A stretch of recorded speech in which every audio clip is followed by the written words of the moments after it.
Well, that's the problem with Americans. They think that they need their job so bad, and the employees can just replace them because there's always somebody who's hungry, who's been starving, that's willing to work for $6 an hour even. That's how they end up doing it. They work it like that. It's like with the gas prices. Raise them up real high and then drop them down 20, 30 cents, and then you're like, phew, at least it's not as high as it was the other day. Man, let me tell you.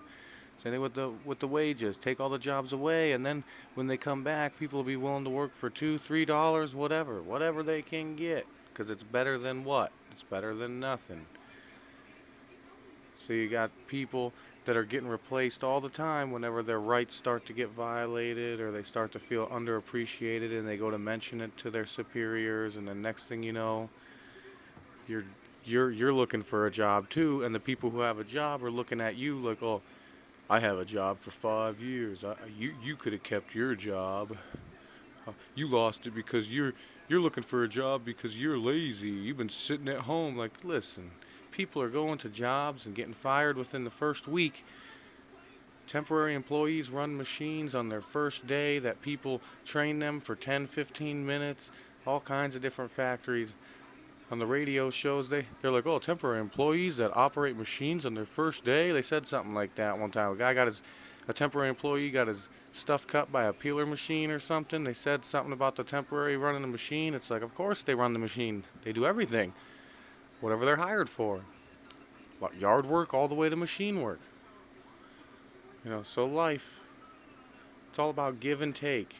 And when you start taking shit from everybody and just give them a little bit, those people that are getting what you're giving, those are the few, the cocky, and the over exacerbated. The guys who think that they're the best in the world. They're what makes America great. They're what makes America bad. Because if we all stood up and stopped, then they would all have to change. But because there's a few of us that go along with it, and the rest of us are all just whatever, that doesn't make sense the way I say it. But it doesn't make sense because you can't explain it because it doesn't jive.